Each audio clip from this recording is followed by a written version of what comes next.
chest pounders and wallflowers, and welcome to another edition of the Book of Very, Very Bad Things podcast. I'm your host, Peter. Tonight it is my privilege to give to you John M. Rejba of Boy's Life, Rare Animals, The Farewell Bend, and his most recent band, Wet Tropics. Taking root in the fertile, early 90s Kansas City melodic hardcore, post-hardcore, screamo, emo, whatever you'd like to call it. That era was punctuated by bands like Boy's Life, Mineral, Braid, and Captain Jazz. Boy's Life were a pinion on which so many other bands spun. They were a trendsetter. They were innovators. And this spirit of innovation is continued today through John's newest group, Wet Tropics. As you'll hear, John's a very affable, very friendly, warm, cuddly human being, and I really enjoyed speaking with him. I hope you enjoy listening as much as I enjoyed talking to him. So without further ado, without any more yammering or blithering on, I give to you John M. Rejba on the Book of Very, Very Bad Things podcast.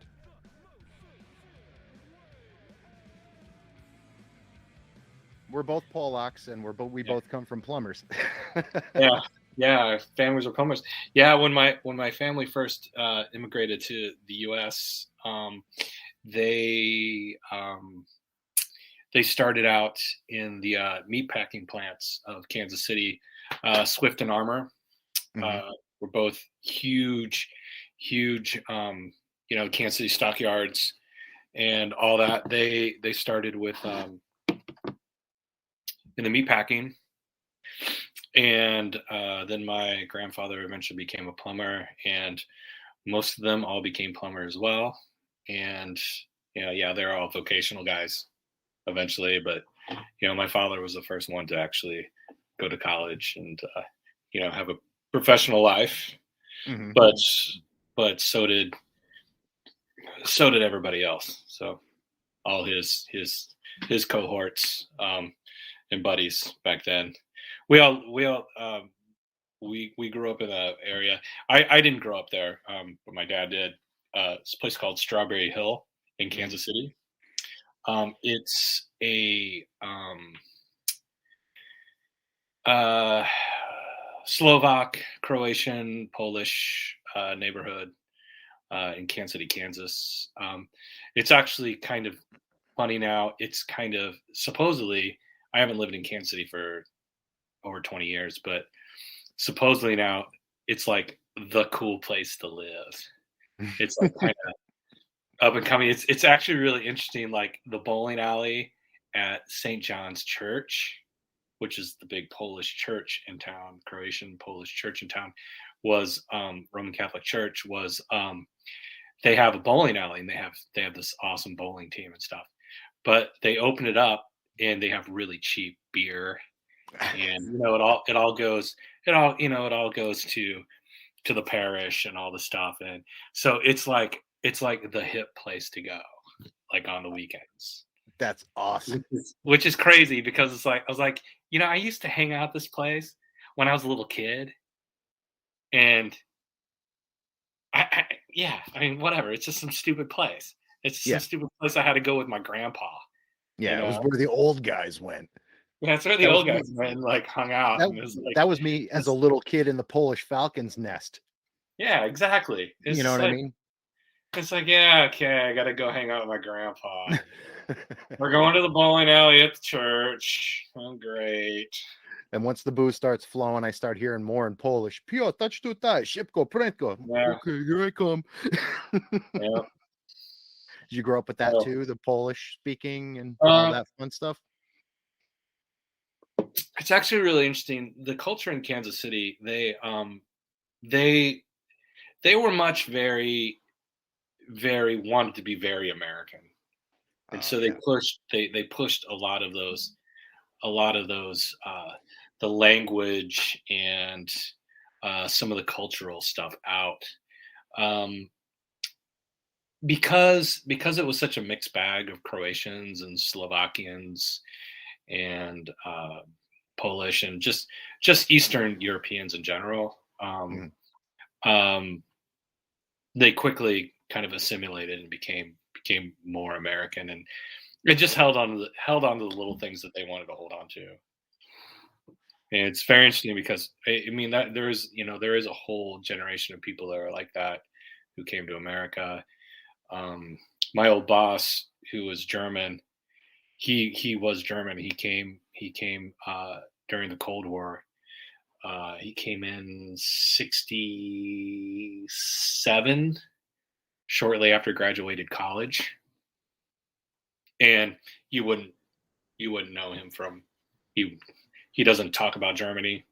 He doesn't like to he doesn't want to speak German. Doesn't want to do anything like that. He doesn't think about his German culture at all. He's just like it's like I came to America because I want to be an American, and that's it, and that's that. Yeah. I can I guess I can appreciate that, but having grown up in such a culturally Irish and Polish uh, area, Mm-hmm. Irish and Polish family that's steeped in the actual cultural, trappings. We were always like my dad, even what little Polish he did know, Mm-hmm. and the Polish that my grandmother spoke almost exclusively, like that was just part of the deal. Mm-hmm. Where are you So from originally? I'm from the Scranton area of Pennsylvania. So does Scranton still have a uh, influx of Polish immigrants or anything like that? No, no. Okay. Well, see, We're here in Chicago, being Polish, you're Polish. Even Yeah, if you're Polish American, I mean, because there's so many. I mean, the running joke is that there's more Poles here than there are in Warsaw, yeah, and in a way it's true. So it's easier. It's a lot easier for a lot of people to hold on to their uh, either their culture or their past when there's still an influx of people coming in and meeting new people and getting assimilated into the society versus Kansas City where they don't come they don't go there anymore. I mean, they come to Chicago. I mean, yeah. they come to where they know people. So it's, yeah. Do you know what your family name was at Ellis Island? Because I recognized it's Rejba, right? It's Rejba. We go by Reba, Rejba. Reba. Yeah. Jay's I son. I recognize that as a Slovak name, but I just didn't know which if the, what Um, they'd stripped from it. yeah. Um, the going thing is it didn't have a ski or anything on it. It was something different, and It's like a um, Rebachik or yeah, they wrote it down.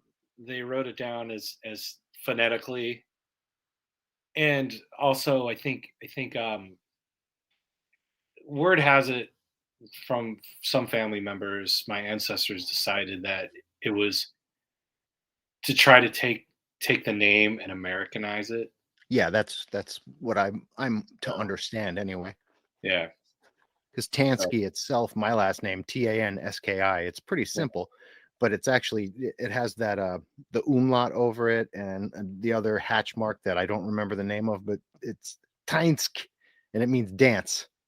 Mhm, mhm. Like it's a wild language, but yeah, it's actually cool to meet someone else who's culturally Polish. There's where you live, there's probably a lot. Where I live, we're There's a ton. it's mostly Irish here. Irish Yeah, or Italian. yeah. I was teaching students on Wednesday, and they're mostly Latinx, and well, they were all Latinx. Um, and they're like, your name, what is it? I was like, it's Polish. They're like, oh, and they're like, oh, yeah, yeah, yeah, okay, okay, okay, because there's a lot of Polish people who live in their area, Yeah. and it's like, oh, yeah, yeah, we get it, okay, okay, yeah. It was just funny. So good group of kids. So I have misgivings about not following through with going into that field, because I'd gone to school for English literature. Was my that was my focus, that was my major.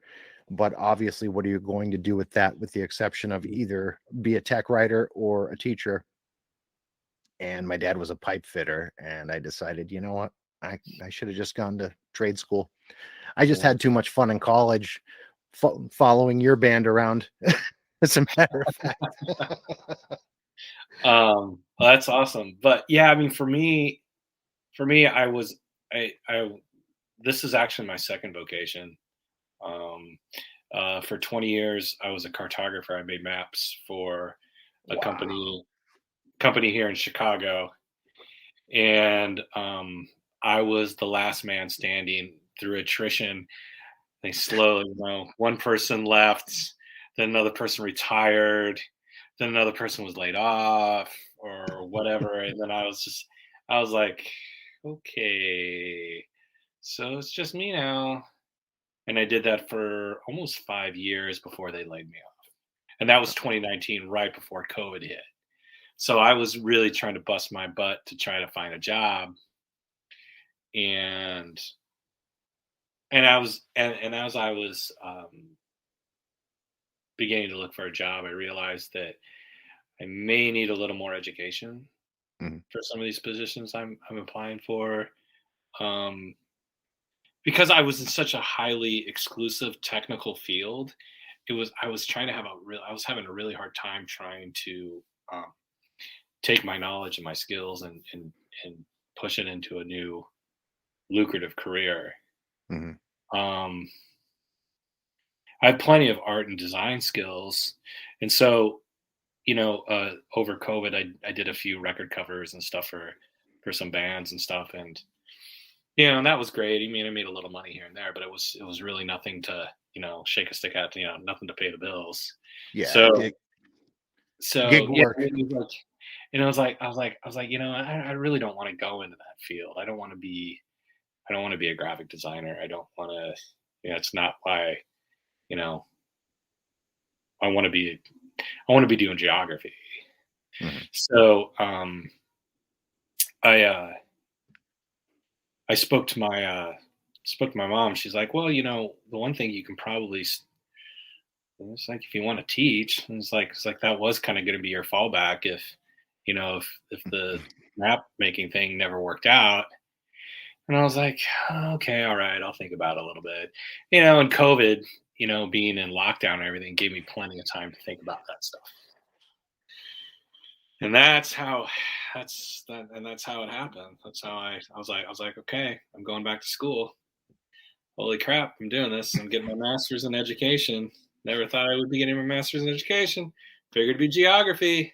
Yeah, especially you got to Yeah. be you've got to be in your 40s at this point, right? Or close to it. I will be 50 May 1st. You'll be 50. Okay, so you're a little older than me even. So at that point, you're going back to school, already having accomplished a lot, like not just career wise with your work, but I mean, umpteen bands, a record label. You have all this under your belt, and now you're going back to school. Yeah, I mean, it was pretty crazy. It was Fucking weird. wow. It was pretty weird, but I mean, when I made this decision, I was still 48.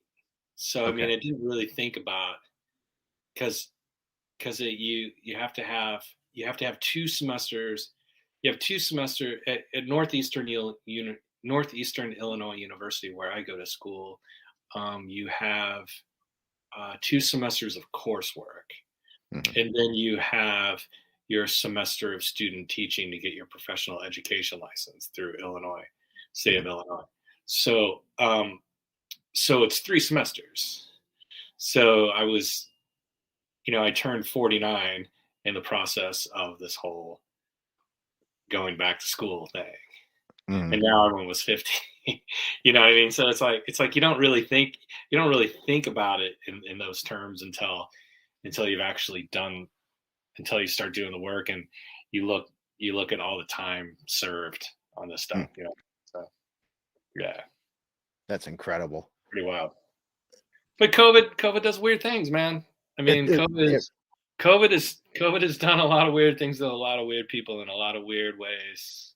I I never mean, thought I would do a podcast. My wife kind of got fed up with me frittering about the house, just, playing with our son. And like, I started over. I have a daughter who's 21 and I have a son who's going to be 3. wow. So Okay. at 45 years old, going to be 46, that's,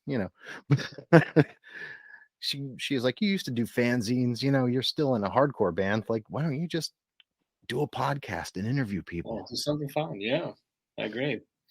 But, you know, That's what you got to do.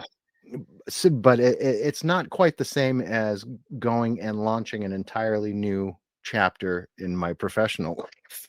Yeah. Well, to It's be not like honest with you, I didn't have much choice.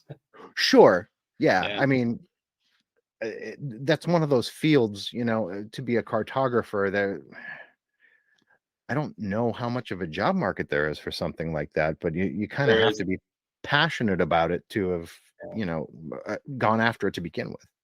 Yeah. I mean, I know a few people who have been lucky enough to be able to use their cartographic background into new work. I know a few people who are in the uh, automated driving, car driving scene. They work for like Hyundai and stuff like that, but none of that stuff is done here. That stuff's all West Coast kind of Yeah. stuff. No, that's all high tech stuff. And I did get a job out in California, but got a got a job offer, but I didn't take it because I didn't want to go to California. And my wife's like, my wife has an amazing job, Mm, uh, and she's worked her took us off for it. So mm. she we decided we're like not gonna do that. So Oh yeah. and I would have had to like commute. She's like, why don't I stay here? You spend like 3 weeks there and then come home for a week, or because it was high. It was it was big. It was a big tech company. Mm. Probably could have got away with it. But and this is before COVID. So I mean, if COVID had hit, I mean, I probably could have just Work from home. hey, okay, I'm flying home. I'm going to work from home. My wife's still doing it. Yeah. My wife still does it 3 days a week. She goes in the office 2 days a week, but there's no one in her office when she goes. Oh my God, that must be amazing. So Oh, I always ask this at the beginning of my shows. I don't know if you've caught up on any of the episodes I've done, but I always ask every guest, just based on the fact that when you break a human being down, it's legitimately our personalities are based on what we're terrified of and, what drives us. So I always ask, what is it that terrifies you on a mortal level the most? mm, I don't know what that would probably be in the past, but I'm going to tell you what terrifies me now. Horrible, horrible middle school kids.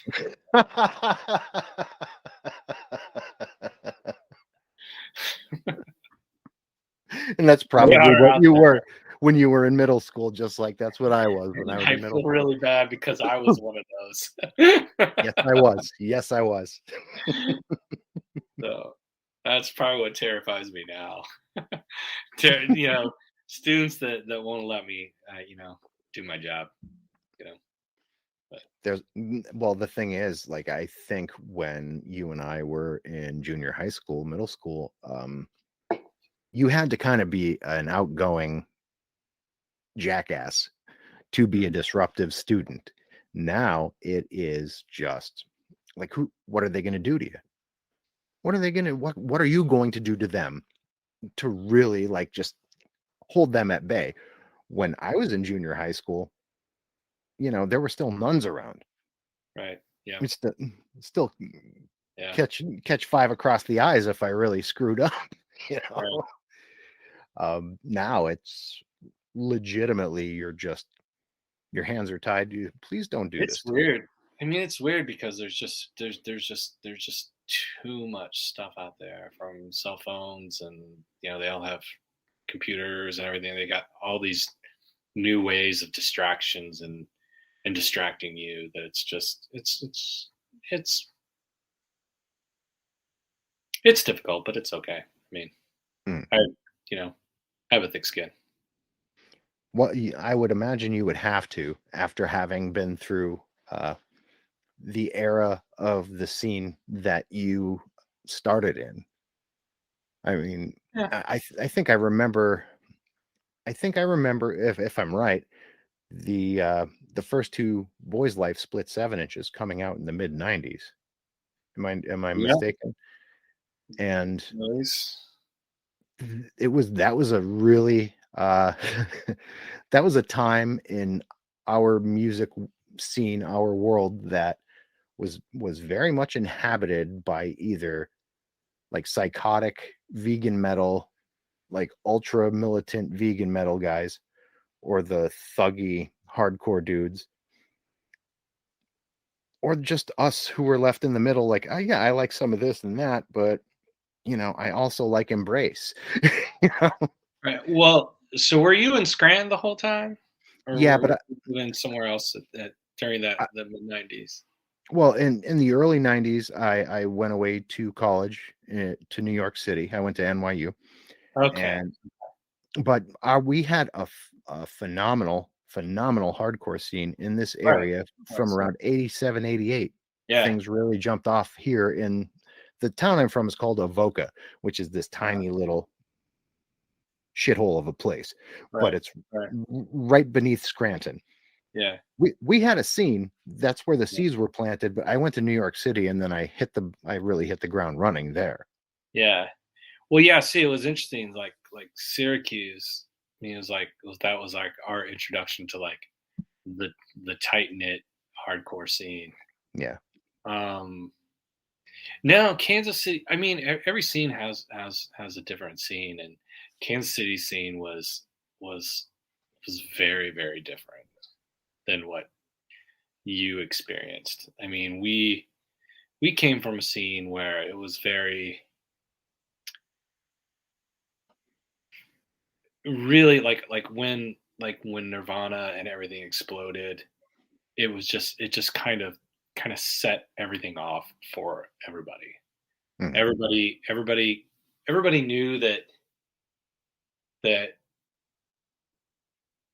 there's the possibility that, oh, maybe someone will put out a record for us. Yeah. And for Boys Life, we there was a kind of a core, like a lot of people called it like the Kansas City sound, and it was, kind of Jesus Lizardy, kind of, the whole kind of touch and go Yep. Chicago scene and stuff.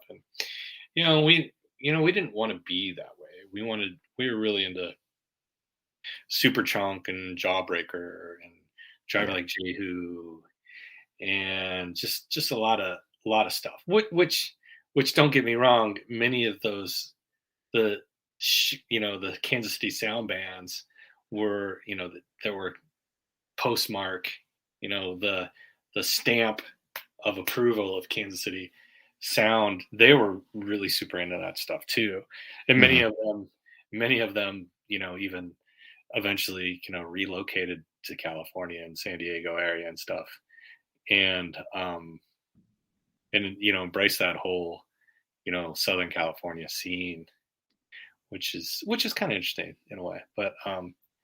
But yeah, we just weren't we wanted to play the music that we like to listen to and that our friends like to listen to. I mean, that's essentially what we wanted to do.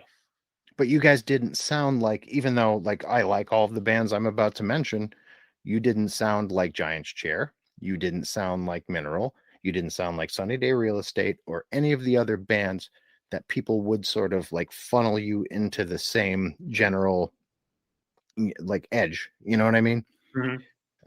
And if you listen to one, you probably did listen to the other.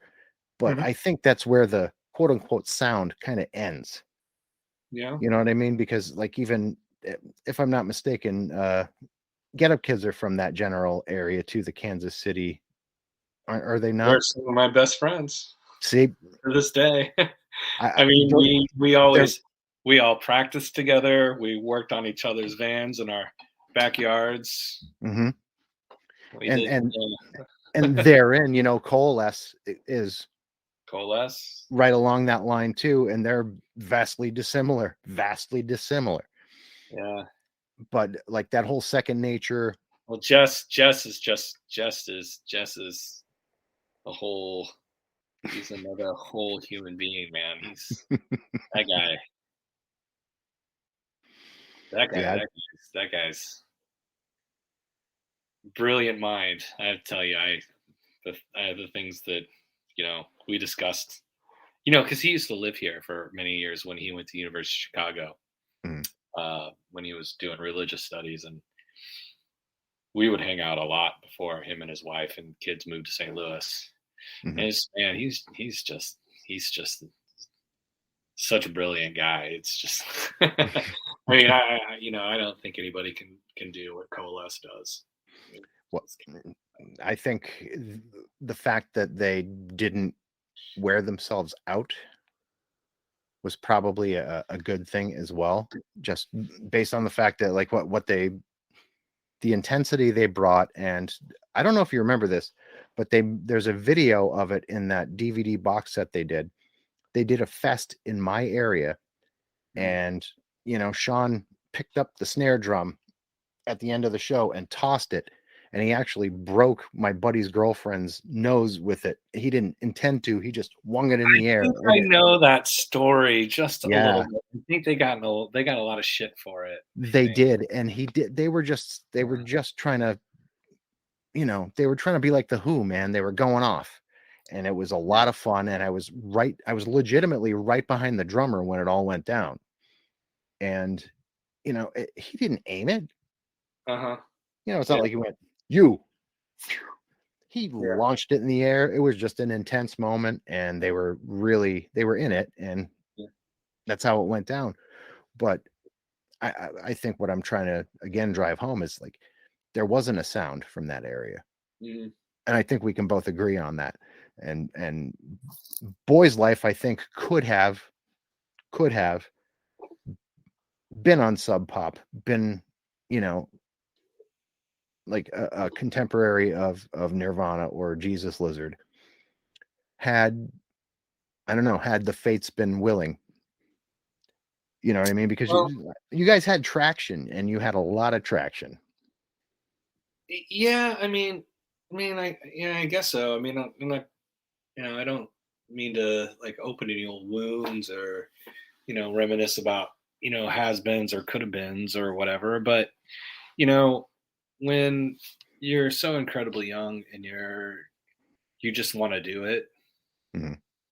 and someone gives you the opportunity to do it, you just do it. Yeah, yeah, And yeah. that's we always were on the assumption that we felt very fortunate to be able to do what we did. And because I know so many amazing musicians that never got to do the things that we did, or many of my other contemporary friends and stuff have ever done. So Yeah. yeah, it's just one of those things. And it's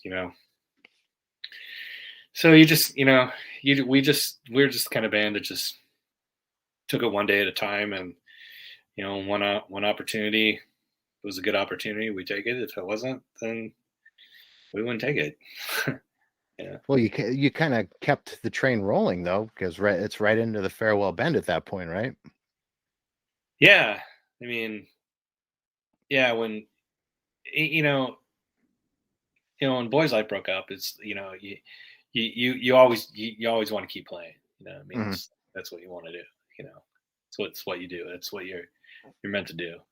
And so yeah, so that summer when Boys Life broke up, me and Brandon decided we were going to stay together, and because we'd known each other since high school, we'd been mates forever. So it was never it was never like, oh, well, I'm not going to play with you anymore, you know? And, I mean, we cut our teeth playing music together. So it was never without saying that we would continue. Um, and then, and then Giants Chair broke up. You know, we were hanging out at this dive bar, all of us one night, you know, and Paul just like kind of, we were playing pool in this back room and just, you know, we were all broke, but somehow we had enough money to buy some beer, you know, and tip the bartender at the time, I guess. And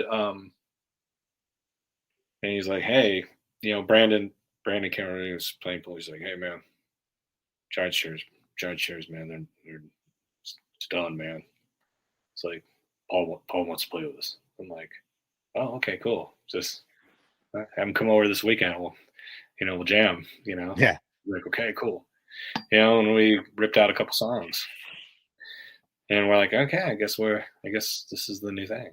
So that's how Carl Bend came about. You know, so it was never planned or anything, or like we're gonna, you know, we can do this or do that. We're just like, let's just keep on playing. So yeah, I mean, and to be honest, like it, as much as like, you know, you have these members of these bands, it wasn't quite the same as either Giant's Chair or Boys Life. You know, I always asserted the Farewell Band was like a noise rock band. Like, you know what I mean? Yeah, Like in a way, it was. I mean, it was very AMRAP influenced in a way, like huh, just okay. just in the grooves and in the angular guitar work that you know, Giant's Chair had their moments with that sort of Boys Life, but I think it was a little more aggressive. Well, yeah. I mean, we didn't set it out to be more rocking, but it ended up that way because of Paul's drumming. Mhm. Paul's just a monster. You know, I've said this before on in other interviews and stuff. I mean, he learned how to play drums playing Motley Crue songs. He's a So busy drummer. He's a very plays busy drummer. he plays like Tommy Lee. Right? He uses the whole kit. He uses that whole kit. And yeah, he learned how to play drums to Motley Crue songs. And when he told me that, I laughed. But that's not a bad thing. No, why should it be? It legitimately shouldn't be. I mean, those guys. Not, you know, you're in Green Bay, Wisconsin, and you know you've never heard of anything else except for Motley Crue. I mean, of course you're gonna play drums, Motley Crue. So, but yeah. So I mean, it was really more about his playing style that we played around. We played around his style. Mhm. So it's kind of how it turned out like that. So again, there's no plan. It was just like, Well, as a fellow musician, I can attest to that. I don't think many of us do plan like, here's what we're going to be in 5 years, and then we're going to break this band up, and then do like, no, none of us think of that. oh no, I mean just the sound and everything. No, nobody plans the sound. You get together, you play in a room together, and you see what. I know a lot of people who do. Well, if you can plot a sound out and have it come out exactly the way you plan it, you're a better musician than me, because you could want to be an Iron Maiden, and if you get, you know, a bass player who can only play 4 notes and a drummer who's like a 2/4 beat and that's it, 9 times out of 10 you're either going to be in like at best like a folk punk band and at worst a country band. You know what I mean? Best laid plans of mice and men. Yeah. But from there you get into not only Rare Animals but your own label. Yeah. Like you start self-releasing at that point, do you not? Yeah, it was interesting how Rare Animals came about. the little story behind that was that I didn't play for a really long time because I was busy with school, finished school, um, got married, got a job, doing a lot of things that were put on the back burner, life things that just in my mind and in my heart needed to be done, you know. Mm. And and then so I started hanging out with Bob Nana and Chris Broach from Braid. We started hanging out a lot, like all the time. It just kind of happened. Like we all ran into each other, and then like we just start meeting up. Like we had this like kind of like weekly thing that we just come and go and hang out together. And they're like, John, it's like we're thinking about, you know, Braids thinking about doing a couple shows and stuff like that. I was like, oh, that's awesome, blah blah blah. I was like, yeah, great, great. It's like, but it's not going to be like, you know, the whole thing all the time, and we want to know if you want to start a band. And I was like, oh shit, man, I haven't played in a long time, Mm. you know. And they're like, oh, don't worry about it. It's like riding a bike. I was like, oh yeah, it is. Yeah. And so I was like, all right, I'll go out this weekend and get a new guitar and blah blah blah. And I told my wife, she's like, yeah, you should totally do it. I'm like, all right. And so, believe it or not, even with our pedigree, we got some good ideas and stuff together, and we played with a couple people, but it just didn't really like work out. We couldn't find a drummer. That's always the Oh, crux, is it seriously, not? Like, can't find a fucking seriously, drummer. seriously. Between me and Chris and Bob, we couldn't find anyone to like that could do it. It was crazy. It was like it was just weird. So that just kind of like pittered out, kind of faded out. I was like, oh crap. So I'm gonna start. I'm gonna keep doing it, and then my buddy Bryce, he moved here to Chicago from San Diego. He was really into the whole San Diego scene stuff, 3-1G records, and Yeah, Hogan, Justin's shit. and like all that. He hung out with all those people and stuff, and his band Die Princess Die Oh yeah. from LA and stuff, and they're like, yeah, let's start playing. So we started playing, and that's how Rare Animals came about. Um, we ended up doing a record, and then Bryce had some live things kind of come about, and then so Rare Animals was kind of done. And so yeah, but I was like, oh, I'm gonna put out the records myself. I was like, I'm gonna try this. Mhm. I'm gonna try this because I had never tried it before. I was like, it's like I'm gonna try this. So I started talking to some friends and stuff, and everything started to kind of work out pretty good. And then uh, oh man, what's uh, started getting I got distribution from the Reminiscence of the Touch and Go crew, Mhm. and because they kind of revitalized the distribution network after Touch and Go finished up, and uh, then they folded. Mhm. And I was like, oh shoot, man, I'm stuck with all these records now and stuff. And I was like, everything was going so great. And I had like all this stuff kind of planned out. And so, I mean, I still do it every once in a while. Yeah. Wet Tropics' first release was a still chill, just Mhm. because it was just something fun to do, and just, kind of get moving on that. And it's like, yeah, okay. So Wet Tropics came about because I just, I was like, I'm done playing bass. I was like, it's time for my voice. Yeah. It's time it's time for me to do my thing. Um, Try my hand at, crafting the songs and delivering the lyrics and, you know, being behind the faders and doing a little bit of my own thing. So yeah. So that's where it's at now.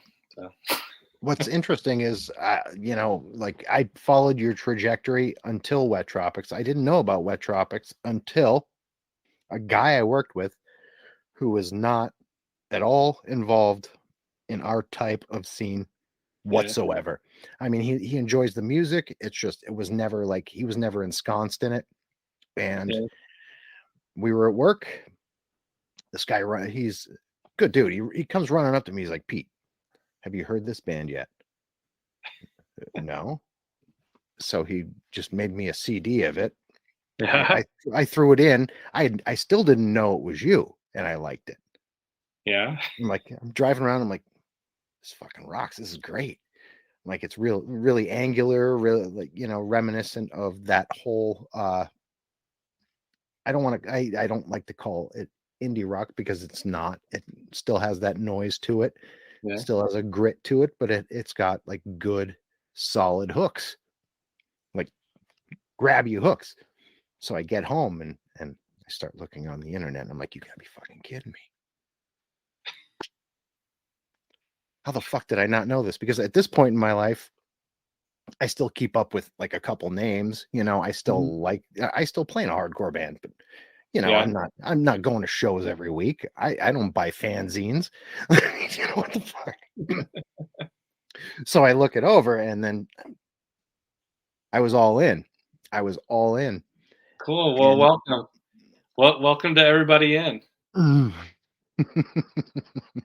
That's kind of what that song is all about.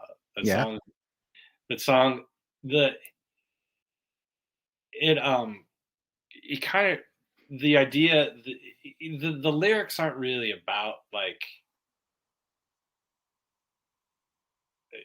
the idea behind the lyrics was like a was supposed to be kind of like an old school gospel revival, Mhm. like a Like a Sunday church tent service where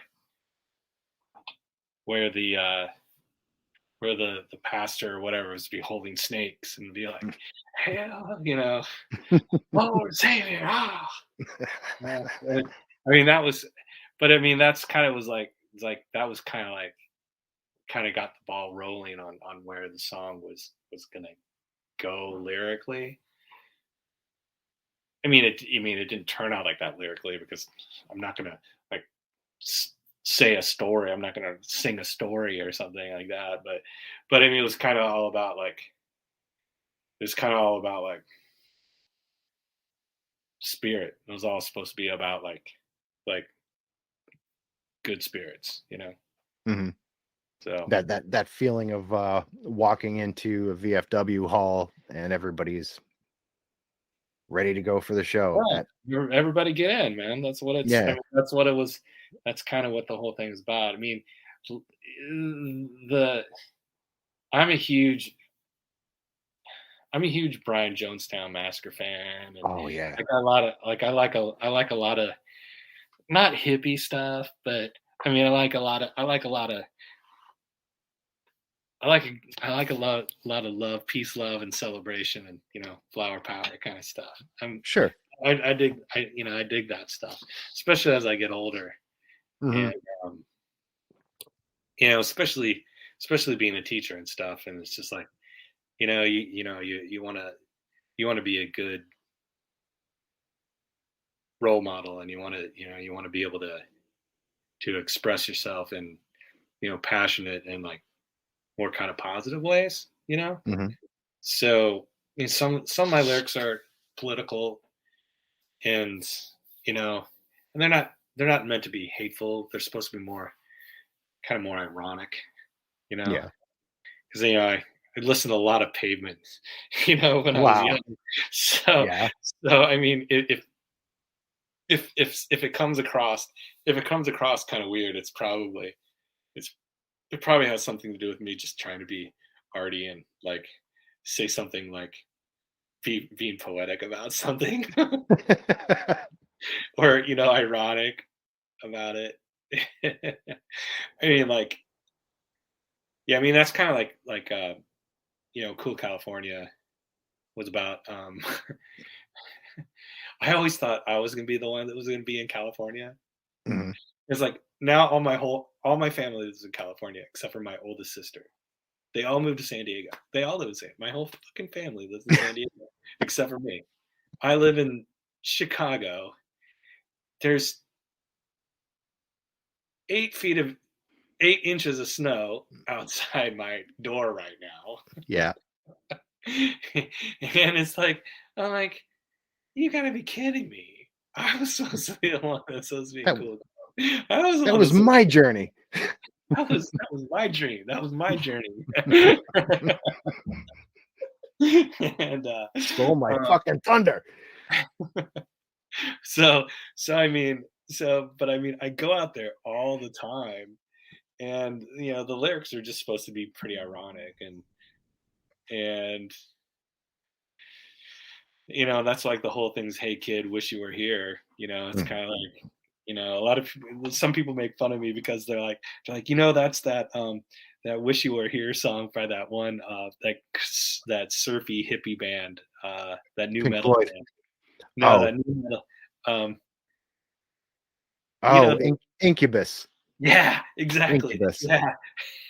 And I was like, well, you know what? It's only fitting. They're from like Yeah, it's only California, fitting. probably. I'm thinking, right? Yeah, they are. Well, there you go. But I think the whole spirit of Wet Tropics is vastly different from everything you've done. Just, I guess, probably based on that, just the inherent positivity in a less abrasive, more lilting manner, and it would be probably from the love of Pavement and Brian Jonestown Massacre and things like that. But it's still punk rock. I mean, it's still very punk rock to me.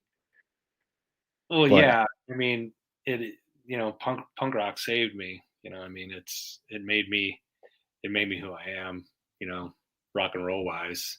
mhm, 'Cause I mean, so I grew up in a part of Kansas City that was you're pretty middle class suburb where everyone listened to Rush and Van Halen, mhm, and I had a skateboard, yeah. and you can't skateboard to Rush. I mean, I guess Mm, you could, but I think those you're a big. original. There's probably someone's gonna listen to this podcast and be like, man, this guy's a jerk, man. You can totally skate to Rush, man. I've never dropped into friggin' Fly By Night. I'm sorry. I'm sorry I haven't done it. Yeah, yeah, But no problem. have I done it to everything on, the early Discord label or Revelation Records? Yes. Yeah, Yes, I fucking have. yeah. I mean, I'd rather drop into this, on a ramp, listen to the Smiths than the Rush. But um,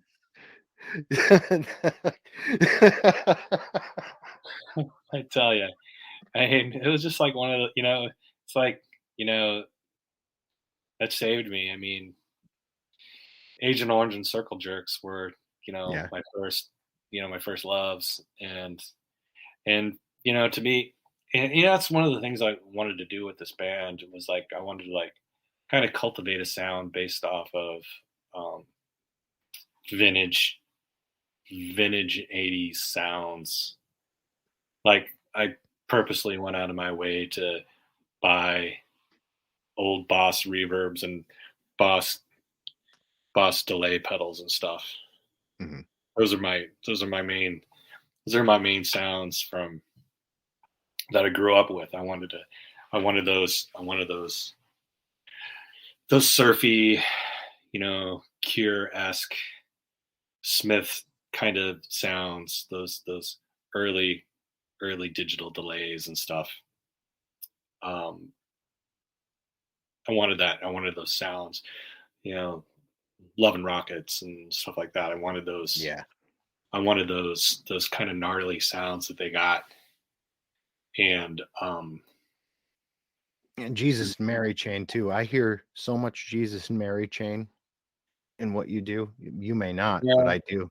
I hear it in they that. are they are probably one of my favorite bands. Of I when they did the I saw them before. We'll go back to what we were talking about, but I remember I saw them return. I saw the return of them at Riot Fest. Uh-huh. They played like at 2 o'clock in the afternoon, and it was absolutely horrible. It's the worst thing ever Oh, because because they're not a 2 o'clock band. no, they're a 2 o'clock in the morning band. They're not like, oh, it may have been a little later. It may have been like 5 o'clock, but it's still the height of, you know, the days are long and the nights are short, and it was still mid-September, but it was just like, I was like, oh, you just tell it's just the vibe wasn't there, Yeah. but I think I saw them twice. I think I saw them twice since then. Like I saw them 2018 and 2019. And I remember I saw them on when that last record just came out, which I just recently listened to. I hadn't listened to it in a while.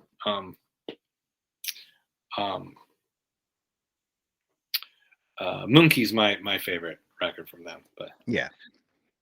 but um uh me and one of my best friends, we went together, and we just had a ball. We were right there on the edge of the stage, and it was amazing. It was awesome. It's awesome. They played every hit. They are amazing. I haven't seen them since Lollapalooza. Yeah. That's legitimate. Like, what was that, 92? Yeah, it was a long time ago. 92 was the last time I saw them. They were great, man. The brothers, they delivered. They delivered. They took mounds of stacks, just stacks of amps, and it was great. It was great. That massive wall of reverbed out sound. They took over for Echo and the Bunnymen, is what they did. Yeah. And they did it their own way. I mean, there was that inherent Jimi Hendrix, like, there was a lot of guitar theatrics involved. Yeah. That Echo didn't quite have. Echo had the songwriting, but they didn't have that guitar god in them. And you take those, oh my fucking God. Like, when I finally got to see them in 92, I was enraptured, absolutely enraptured by them. Yeah, they're great, man. Yeah, I mean, I'm really glad they're still doing it, and like all good Scots, they keep going. So Yep, they're still doing it. Slow Dive is still doing it, and I doing it think it's well. great a lot of these bands are back. I Ride, it's a big Ride fan, loved them. Oh yeah, yep. Can was another really good one in that era. Can was a great band. That's interesting. So BBC. I don't know if you can find it on YouTube, but I like back in like 2008 or so. I went through like a heavy krautrock stage. Mm-hmm. Because I always liked Kraftwerk and I liked Can and all that stuff, but I just didn't really like the whole like mechanics of it, Mm-hmm. because I didn't quite understand it. And so I was just digging through YouTube, and the BBC did a musical documentary on krautrock. It's probably still out there somewhere, but they're talking about how the origins of like how Can and Kraftwerk and all those bands started, Hmm. and it was just amazing because they're talking about how, after World War II, the Germans didn't really feel like they had an identity. The country was split in half. It's the Cold War, and all of a sudden, rock and roll explodes. You know, and all the kids are into it, and they're into it too, but they just don't really know what to do. Yeah. And The mechanics of it, the actual mechanics of creating it. yeah, because a lot of it was too like, Hitler and stuff only allowed classical music and stuff. So popular music was banned. So for many years, like blues and country music and all this stuff didn't was really hard to come by for them. Even dance hall music and you know big band music and stuff was just you couldn't get it. And Yeah. so that this whole new generation of youth didn't really know quite what to do. And like Kraftwerk and Can and all that stuff was them figuring it out. Yeah. And and they made their own sound, and I was like, okay, I get it. I was like, this is punk rock. I was like, this is Exactly. anybody doing, this is anybody who's trying to do something good. This is what they came out with. I was like, this was just them being themselves. What's really great about that too is the tape trade really had a massive impact on not only that music, but the actual tear down of the Berlin Wall. Mm-hmm. There was a big influx of the tape trade, the punk rock Yeah. and thrash tape trade. We were like, it's like they were sending messages over the fucking wall through the tape trade system. Yeah. When I in the 1980s, when I was in the back of magazines doing tape trading with people, I had no idea that was going to be the impetus for the reunification of a nation. Oh yeah. And the dead beginnings of that is that krautrock movement, you Yeah. know. And for them to get that message and to hear rock and roll and to hear, the beginnings of punk and the way they translate it was, Transatlantic Speedway League. Like, what?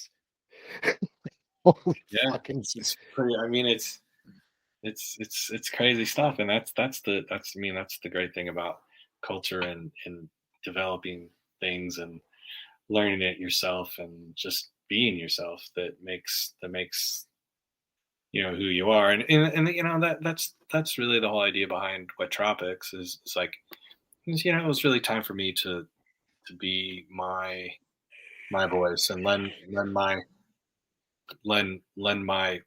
sense of self and spirit into some music instead of just being the bass player and just being like, no, don't play it this way, play it this way. Mhm. No, take A's not the start, B's the start. You know, Mhm. that kind. I mean, that's kind of way it always was for me. I was in Boys Life and Feral Band. I was always kind of like the worker. I was the guy that would be like, no, no. The intro's over here.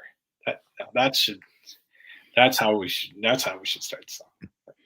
So to take all that experience from being a musician on a utilitarian level, Yeah, and workmanship.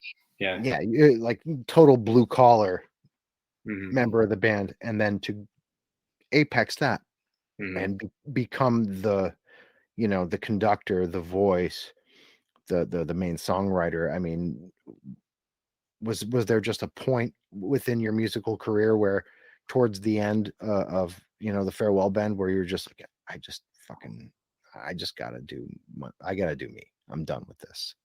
No, that's actually not how any of that even transpired. I met my wife shortly before Farrell Ben moved to DC, and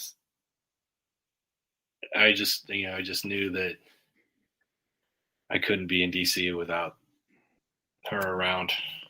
Yeah. And I was also incredibly burned out and very depressed. I mean, I was incredibly depressed. I mean, because I've always had depression in my life since I was an early teen. Mm-hmm. I've been hospitalized, and yeah, I'm still on medication today. Mm-hmm. And still go to counseling every week. Yeah, I do too. I do too. So, I mean, mental health is a huge important part of component of my life that I have to monitor and take care of. So at that time, I was broke, no medical insurance, no. The only thing that I had to medicate with was alcohol. Yeah. And we all know that doesn't work. No, I tried it with heroin.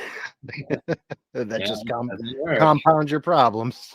it just doesn't work. And so you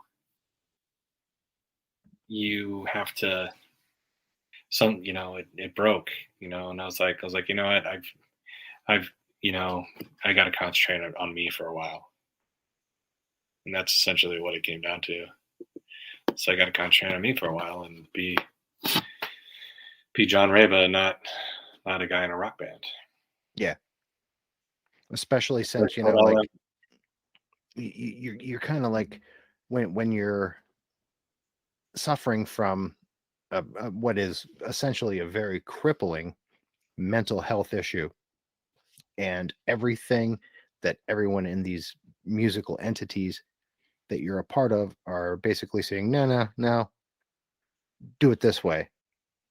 I mean, as much as you may be enjoying the ride and like what the music is becoming, there's got to be that point where you're just like, you know what, man, fuck you. Like I'm already depressed enough.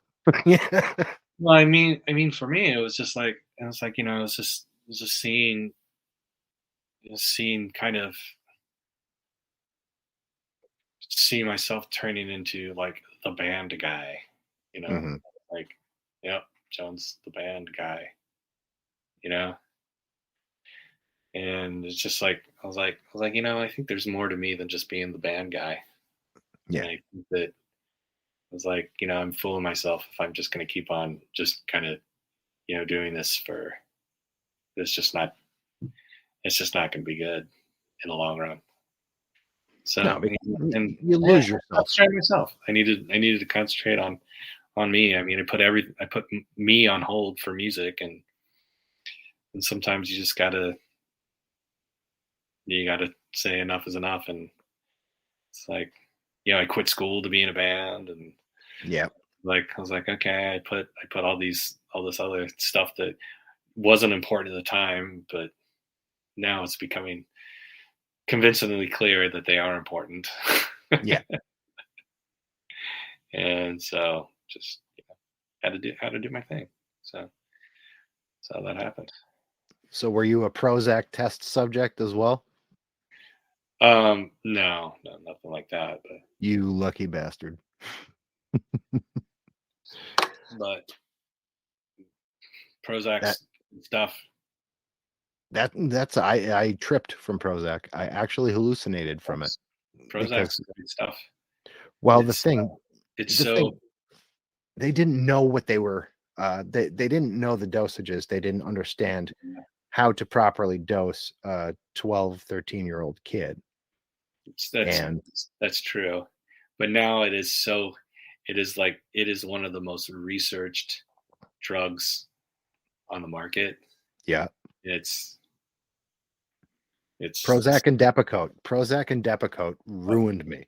Oh my God, it fucking ruined me to the point where, like, when my wife met me and I was on Effexor, and I was on they put me on an antipsychotic, which makes absolutely no sense because I was depressed, not psychotic. But I was basically an automaton at this point. And she's like, you know what? I know there's a great guy in there somewhere, but you got to flush whatever you're putting into your body down. Right then, just flush it, get rid of it. And I did, and I felt a lot better. So now I just go to counseling. It's a hard science. Mental health is a hard science. It's Serotonin reuptake inhibitors are they're a cruel mistress. It's not, yeah, it's not like heart surgery or something where it's diagnosed, and you know what it is. And mental health is it's a whole different thing. It's ultimately why I think I minored in sociology, just to, maybe not fully self-diagnose, but sort of understand what society as a whole was suffering from. And I got legitimately nothing out of it other than the fact that, yeah, we're all fucked up. That's what I deduced from 4 years of collegiate sociology. Everybody's fucked up. Yeah, everybody's family's crazy. Yeah. Yeah, it's true. Just there's no such thing as perfection. There's no normal doesn't exist. I've come to find. I think a lot of Americans have figured that out in COVID. Yeah. It's the normal you can handle. Yeah. If you can handle this normal, you're winning. Yeah. Yeah, it's been tough. COVID's been tough, man. Tough on everybody. I have to say, COVID, having my son was 1 when COVID hit. Mm-hmm. It hit about 2 weeks after his first birthday, and I have had the time of my life because I got this little guy at home. Mm-hmm. I'm watching him grow. Everything's about him, because throughout the entirety of COVID, I probably worked 8 months. Because I'm the only plumber at a casino, and we shut down if things get really bad around here. So I end up homebound, and I've had the time of my life with COVID. Well, I mean, I think there's silver linings in it a bit. I mean, for me, during the whole COVID thing, especially early on, because I had worked at my job for 20 years, Mm-hmm. I got my unemployment insurance. I think I get 10 months worth of unemployment insurance. But then when COVID hit, they kicked in another like 6 months. 6, yeah. Or something like that. So, and they compounded that money on top of your normal premium. They should have anyway. Yeah. So, I mean, I basically got paid for 16 months of just living. You know what I mean? And that's great. And me and my wife got to be together a lot, and I started running. I started doing stuff that I never really get to do. And on top of that, I got to play music the whole time. Well, not the whole time, but a good amount of the time I got to be creative, and because I had nothing else to do except for be creative.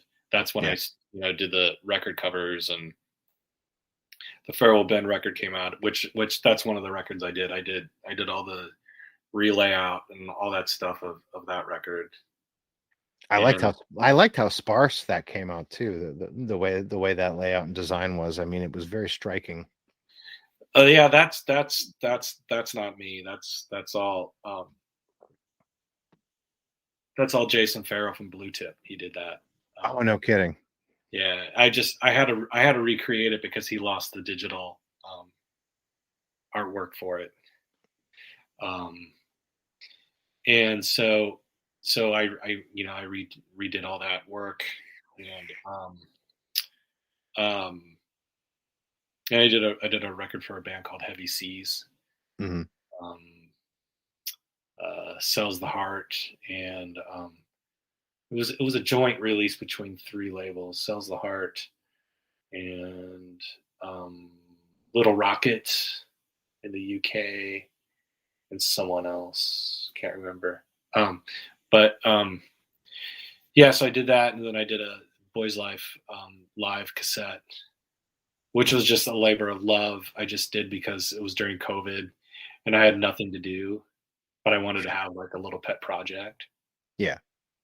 And I was literally just like sitting around. It's like, I got a great idea. Why don't I put out a tape? That's, you know what though? People are buying cassettes again. So, um, I was like, maybe I can, make some people happy. Yeah. It was a labor of love. It didn't make any money off of it, and um, what money did transpire. There was no money in it, and um,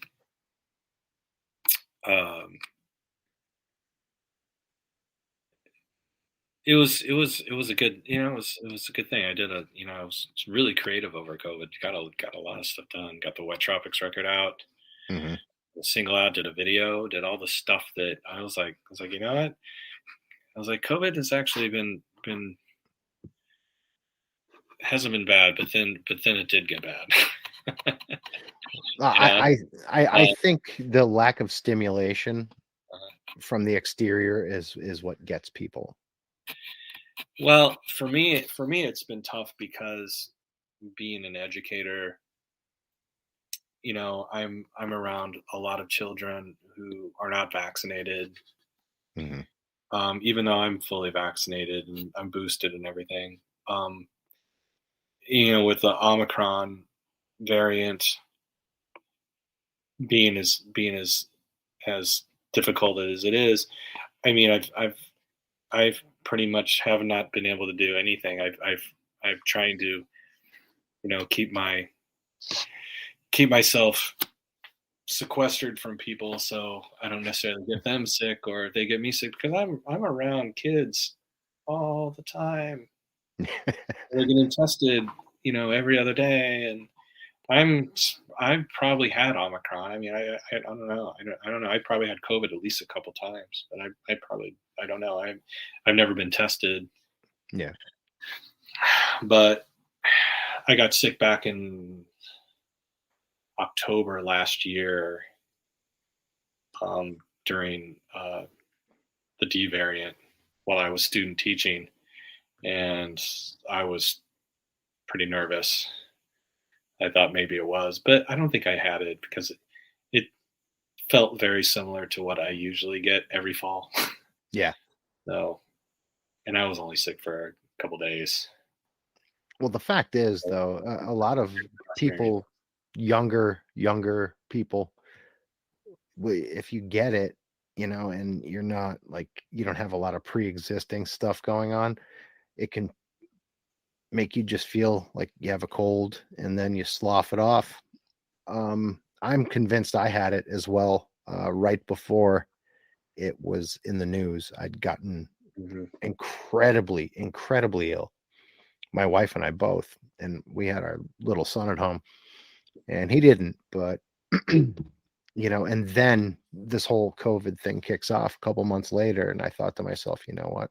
I bet you I had that fucking thing. Yeah, I mean, yeah, I mean, it's just it's been tough. I mean, I know a lot of people who have lost family members, and I know lots of. I I mean, do too. I'm one of the lucky people who haven't, and so yeah, it's just. But I mean, it's just been it's been difficult. I mean, I'm moving next week. We actually bought a house. We decided we don't want to live in our condo anymore because because Chicago has a mask mandate. I can't walk out my door without a mask on, Mhm. and I have to go to work wear a mask all day. I have nothing. I have no problem with masks. I mean, I don't have any problem. I mean, I'll absolutely wear them for the good of our society and stuff, but it really starts to wear you down. Yeah.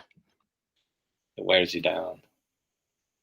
So Just the lack of individuality can be very stressful because, you know, I've personally experienced it where I'm in like a grocery store or something and I walk directly past people I've known for 20 some odd years and they don't know it's you. And I mean, that can be helpful. in some cases, yes. In some cases, but in the same token, it does sort of strip a little self-esteem away. I don't subscribe to the whole Joe Rogan of it all, where it's like, oh, you're sheeple and blah blah blah, blah. Like I just I don't buy it. I don't care about it. That's Yeah. insanity. But in the same sense, you're it's just like you're sealed off in public. Yeah. You know, it can be very trying, and especially being used to being on stage in front of masses of other humans. Yeah, You know, I don't really think about it like that because, I have an audience of students every day. true, It's true. like it's So like you're still performing. it's still performing, and in a lot of ways every period can be like that big show. Like you get those kind of jitters and stuff, Yeah. like that anxiety and stuff. It's just crazy. But anyway, but no, I mean for me, I shame on the people of the world that made this this pandemic a political issue. Yeah. I think shame on them. I think these armchair doctors and people that think they know more than the scientific professionals about a Well, disease about a disease that is ever evolving every single day. It is has killed almost a million Americans alone. I just it's just and what kind of gets me about that is shame on them. It's just absolutely shame on them because there are people from our world, and I won't mention their names just because you never know who's going to end up listening. But there are people from our world, from our scene, from our culture that you'd always assumed like predicated upon their dietary choices and their religious affiliations being not Christian but affiliated with other Eastern religions and whatnot, that these people would have like as staunch vegans and staunch whatever, that they would have a liberal or leftist or live and let live mindset, and they end up siding with the exact opposite, and it blows my well, friggin' mind. It blows my mind. that's that's life. You know. It is, and I just Damien from As Friends Rust, I had him on a couple weeks ago, and we were talking about this, and he said, "Yeah, well, Pete, you got to understand, a lot of these guys are like pushing 60, and they grew up with dads who did this and that, so they're gonna have that right wing in them, even though they claimed they weren't, and blah blah blah." And I get that, and I appreciate that, but it still doesn't take the sting off of the shock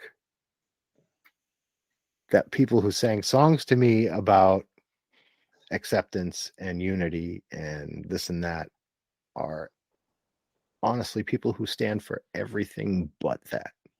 Yeah. It's a little bit of it takes the air out of a lot of my you know how I idolized them as a child.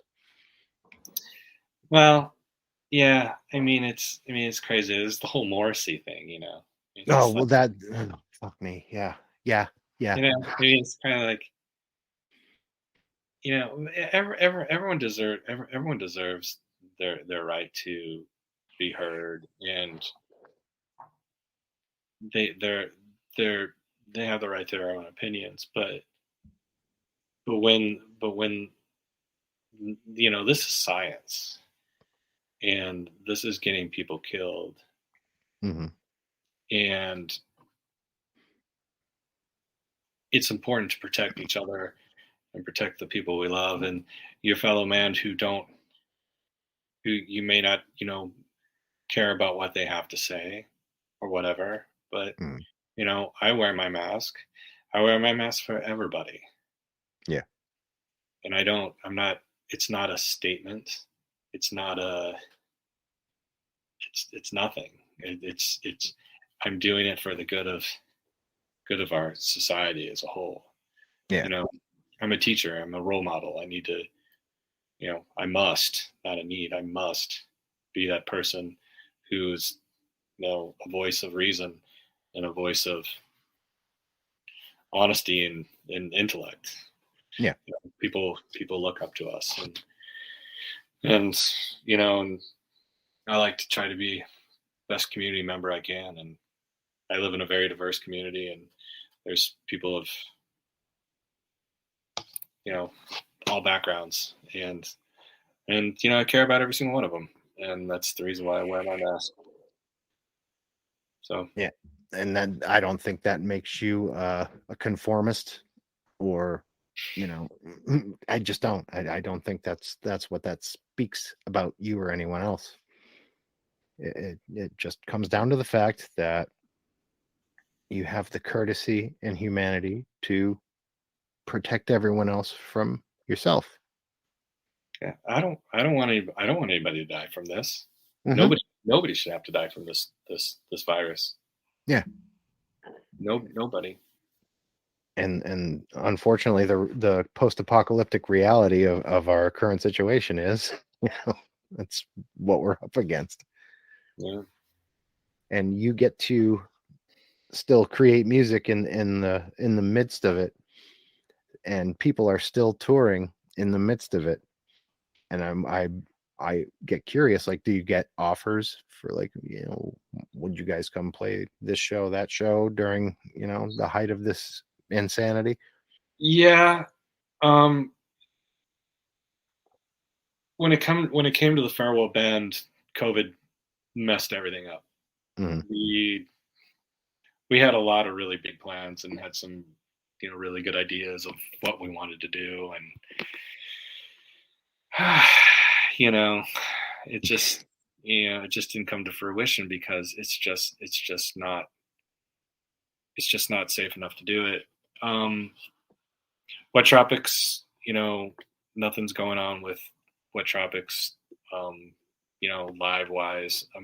I just want to really work on the singles right now and just make content and make good content and great songs so people can dance in their bedroom if they have to, if they must. I Yeah. mean, that's mean, or bang their fist against the steering wheel while they're in the car or whatever. Yep. That's kind of where I'm at right now with the whole playing live thing. I enjoy it. I don't think making music is a means to an end so you can play shows. Right. But there's a lot of people that feel that way. There's a lot of people feel that the show must go on no matter what. And the reason why they make music is so they can play it live. Well, for a And lot of those people, that's their career. right. Yes. I mean you need to make new content so you can play it out live but I think in this challenging times we live in when it comes to COVID, um, I think you need to look around the corner and take a different look at it. And for me, I mean, I guess it's easier for me because I've never made a living playing music. I have lots of Mhm. friends who whose families count on them making music from live performance because they obviously don't make any money off Spotify or anything like that, right? No, no, not at all. Record sales are minuscule, royalties on stuff like that are minuscule, unless you're the Red Hot Chili Peppers or Yep. something like that, And I don't believe I just said Red Hot Chili Peppers. Anyway, um, strike that, reverse it. Um, but yeah, I mean, I have lots of friends whose lives have been impacted financially by not being able to play shows. For me, a person who's never really made a living off of playing shows, I look at it completely different. Where I'm like, you know what? I'm going to put my music out there. I'm going to make my content. I'm going to do X, Y, Z. I'm going to make a video, and I'm going to do this. You know, I'm going to do a podcast. I'm going to, do whatever, creative kind of thing that just like keeps me engaged with people who like my music. Mhm. And, and that's all I can do right now. That's all I can do. I can't, I can't, I can't play any shows right now. Can't do this right now. And it's just so, I mean, I'm just gonna do what I can do, and I'm okay with that. And that's the most important part. But I think I think the bands that have members that don't have jobs outside of the band, that aren't like they years ago just gave themselves over to the fact that this is how I make my living. I think those are the people that have either kind of just said, okay, I'm gonna go play anyway, and damn the ramparts, we're going. Or the people who I think are the smarter of the two and the more inventive, who because they're not going to make money on their records or their streaming, so merchandising became the game. And that's an interesting aspect of the music industry right now. It's almost as if the bands that are getting by are like they're like a streetwear brand. You know what I mean? Like they're putting out like they're putting out these limited edition shirts and Yeah, pairs that's of true. Yeah. socks, and it's I respect it. I respect it Well, because they're doing it on their own terms. well, being a band, you are branding yourself. Yes, you are. You are marketing yourself. I mean, some people are better at it than others.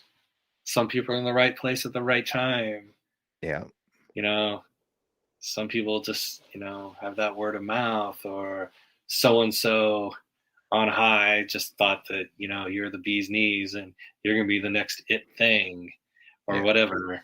I mean, but it really comes down to, you have to market yourself in some capacity.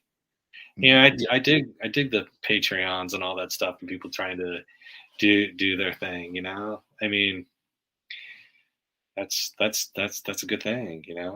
It's, I mean, but for me, it's like I'm gonna do what I can do, and that's all I can do for now. I respect that too, though, because you're just basically I'm making music, and this is what I have for you. Come and enjoy. You're not putting a premium on it. It's just Yeah, this is what's coming out. It's very honest. I'm not trying to sell you anything. It, come and get it. that's essentially what it is. I'm not, Yeah. you know, I've never, I've never been one of those kind of people that everyone wants to be a rock star. Everyone wants their band to be huge and famous and everything. If you didn't, you're lying. Yeah. You know, Yeah. Yeah. you're You didn't take a tennis racket and play Rockstar in your mirror when you were like yeah. 10 then, You're lying if you're saying you're not. But I think I'm in that creative space right now that, despite COVID and all that other stuff, I think I'm in that think I'm in that creative space right now where I'm just content. I'm not looking for any type of accolades or anything like that. Mhm. I mean, if my music brings you joy, that's awesome. Yeah. You know, and and if that's all I can ever get, then I'm stoked on that. If that's all I can get from my my fan base or people who like my music or whatever. I'm cool with that. But if I were to, in hindsight, look at, all of the projects you've been involved in, and especially like in my youth and my love for Boys Life, I actually think Wet Tropics is the best of the lot.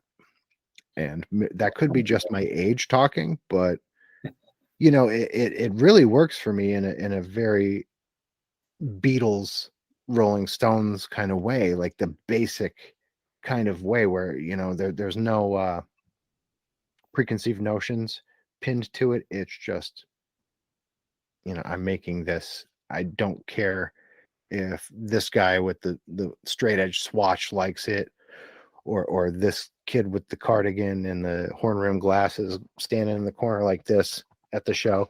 If he likes it, it's just, this is just the music that I'm feeling right now. And I think that's what speaks to me about it. And I think that's what makes it transcendent, Yeah, comparatively speaking. yeah. I just try to, I try to just bring my love of rock and roll into it. Mhm. It's just, it's not. I'm not trying to reinvent the wheel. I'm not Mhm. trying to. I'm not trying to do anything that you know. I'll never be a Slint. I'll never be. I'll never be someone that like makes like some magical new sound with a guitar. I'm. I'm not. I'm not out to do that. I'm out there just to be me. You know. But but that's what Slint was doing too. I know, but somehow, it doesn't sound like anything else out there. Yeah, but that was time and place. That was just time and place. Yeah.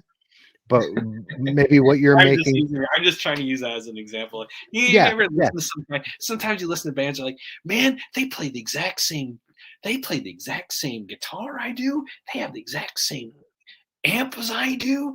They Mhm. play the exact same tuning I do. How come they sound like that? And I don't sound like that. That's what I'm talking about.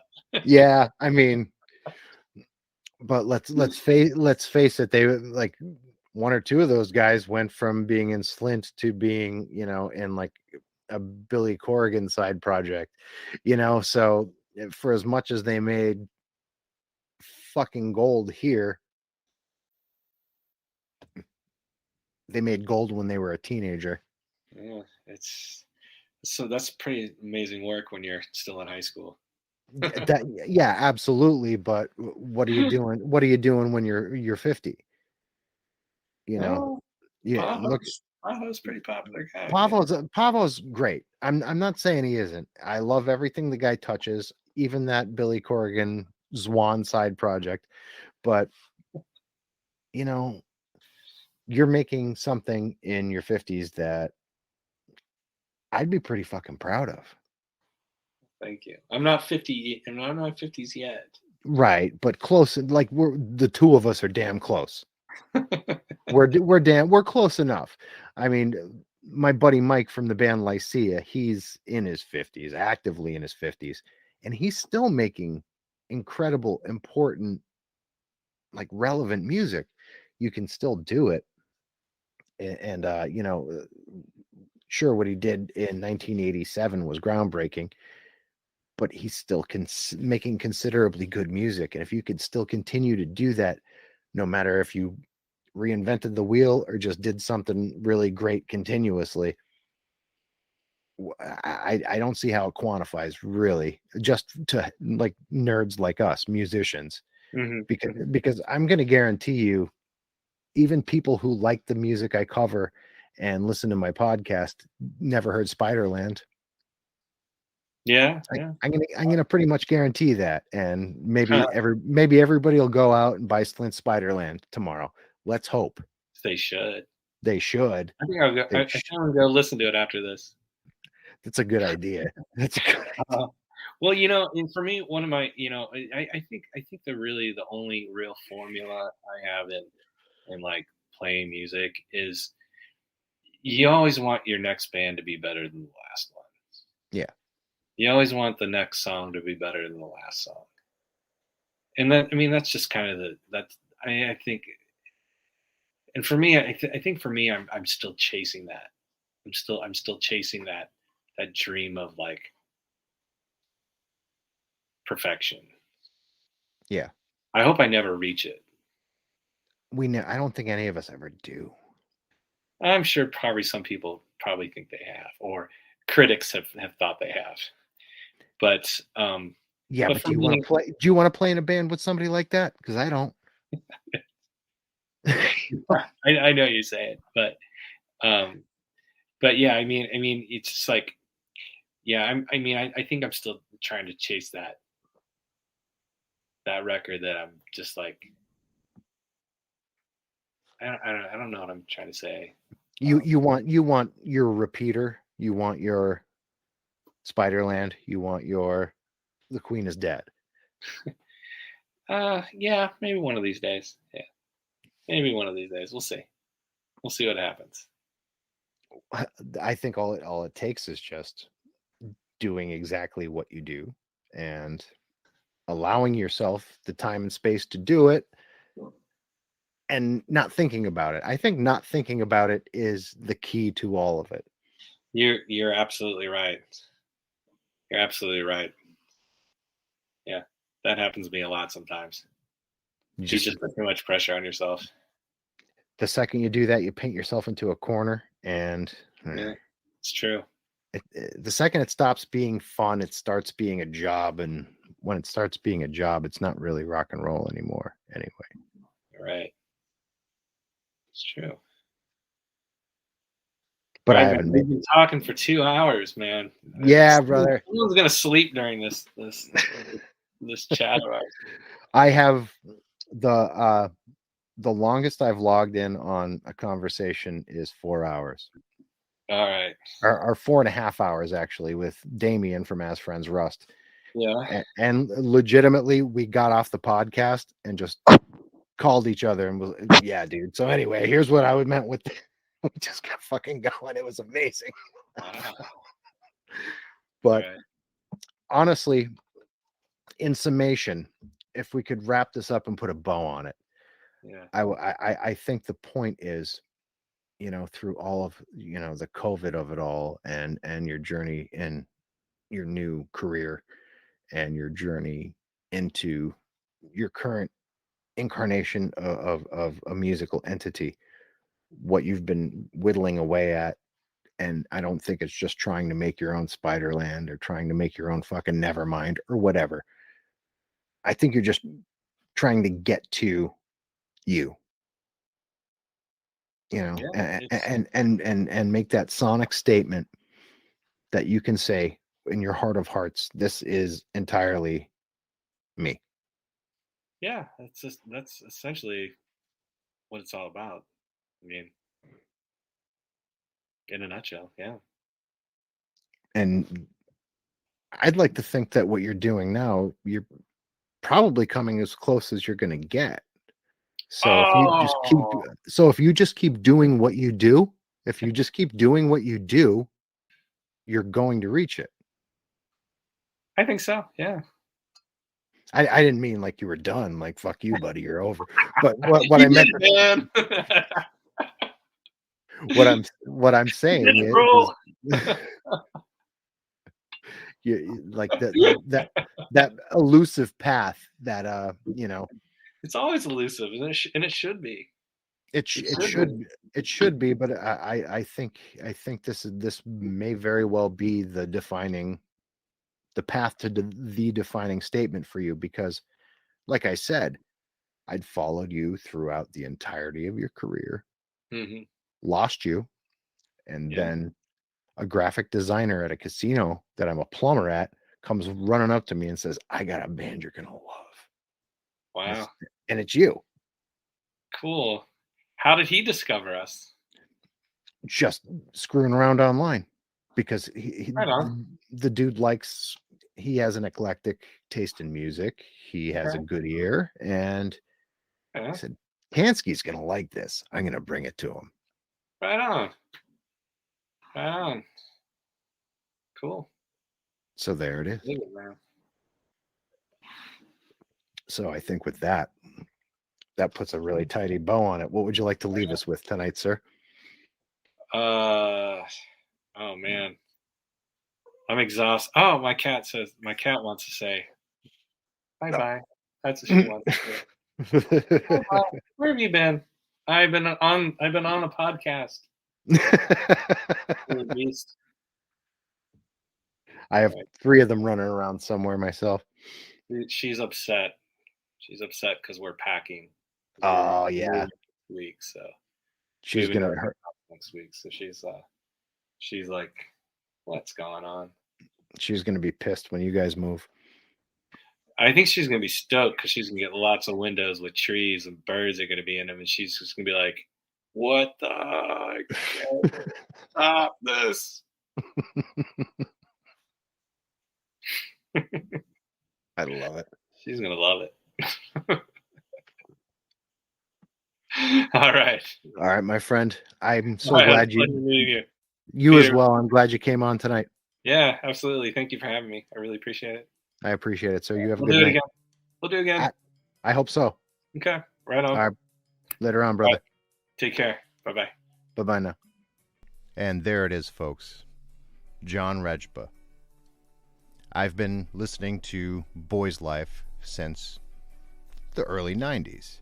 I've been enjoying his work since then. I have enjoyed legitimately everything he's ever been involved with. And what more can you say, really? I mean, the guy's pretty much legendary. Just listen to that music. So ahead of its time, so original. You wouldn't have bands like Modest Mouse right now. You wouldn't have any of it. Understated, powerful, not overly whiny like most people would consider quote-unquote emo music to be. This is just perfect. So I'm not going to ramble on any longer. I'm going to let you enjoy the rest of this song. So John will be back. We will do a part 2.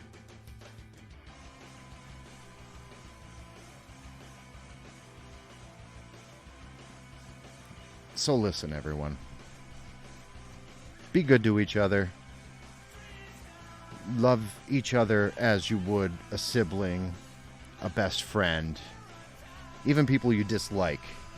Kill them with some sort of kindness, because at the end of the day, it's not about what people do for you. It's about what you put out into the universe.